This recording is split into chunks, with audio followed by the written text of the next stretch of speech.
So I was reflecting last night when I met with the charismatics about the book of Esther. It's interesting because we weren't reading that, we weren't talking about that, we weren't studying it. But I just opened up my Bible and I felt like the Lord like brought me to that book. It wasn't like a random opening. It was like I was on another section and I went, Esther, huh? And I go back. I'd like to retell that story of Esther and see how it parallels with what we're doing with Hope's Garden and the events that are happening, unfolding in the way that God is working through the women within Hope's Garden.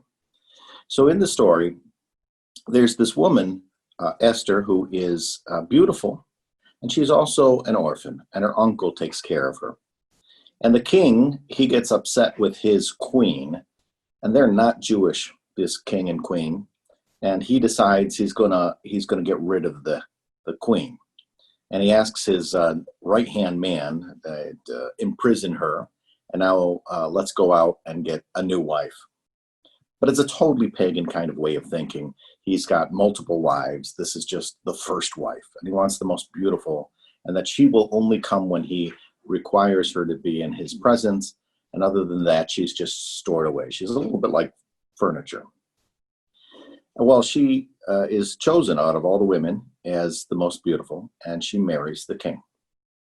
And she's taken well care of. She's got all the riches and everything. Well, the right-hand man to the king discovers that the Jewish people are not worshiping the king and his images like everyone else in the pagan world is doing. So he asked the king, can we put together like a law that says anybody who doesn't follow this law should be executed.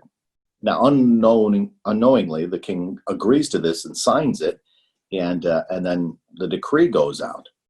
He doesn't realize that he's just put to death the Jewish people, and he doesn't even realize that his queen is Jewish. So he's kind of been manipulated. He thinks he's doing the right thing. He wants everybody to be uniform, and the people who are not following the rules are gonna get the consequences, and this will control the population. Esther finds out from her uncle that this decree went out. So she doesn't know what to do, but she can't be silent anymore. So she takes off all of her beautiful garments and she covers herself with ash and she fasts for a number of days and she prays for God's mercy. Then she cleans herself up and looks as beautiful as she could possibly look. And she goes down to visit the king to talk to him. Now, mind you, this king has already gotten rid of a queen because she didn't obey the rules. She's breaking the rules. She's going to see the king even when she hasn't been requested. But she goes in to speak with him. And of course, he gets very upset. He's, what's the meaning of this? Why are you coming into my presence when I haven't even called you into my presence? And instead of coming up with some beautiful argument, she faints. I mean, she's been fasting for all these days and she's under a lot of stress. She faints. And the king goes running over and realizes he's being harsh on this just delicate, beautiful, wonderful wife of his. And he holds her up and he says, what happened? What's wrong? And she says to him, why do you hate me so much? He says, well, how could you say that? I love you. Why would you say I hate you? Why do you want me dead? He says, I don't want you dead. Who told you that? She says, it's written in your own hand. You have decreed that the Jewish people should die, and I am Jewish. Realizing his folly, he then turns against his right-hand man, and he overthrows the decree, and the bad guy gets what he deserves. But there's something beautiful in the midst of this story. He's a pagan. He doesn't have a relationship with God the way that Esther does. Esther relies on the mercy of God, but then is also able to bring God's love and mercy into this pagan relationship and do something that nobody else could do, to convert the heart of this pagan. And I think a lot of women, they always think, I'm going to marry the bad boy and I'm going to change him. I'm going to do this, but it doesn't really work that way. People don't change so radically unless it's by the power and mercy of God. And so it's the power and mercy of God that is brought into it. It isn't just her beauty. It isn't the magnificence of her arguments. It isn't any of those kind of things.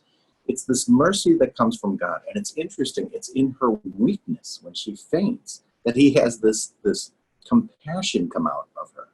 And how often we think we have to suffer in order to people for them to see our true love, our true intention for their good.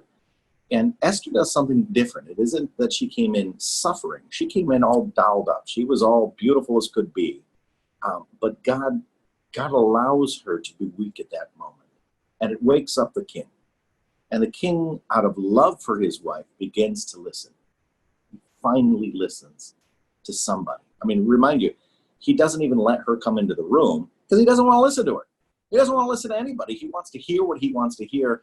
But God changes this heart in the moment of weakness. And so for the first time, he listens. And the message she brings is, you're living with hate. Why are you doing that? You say you love, but you don't. And it makes him say, I want to change.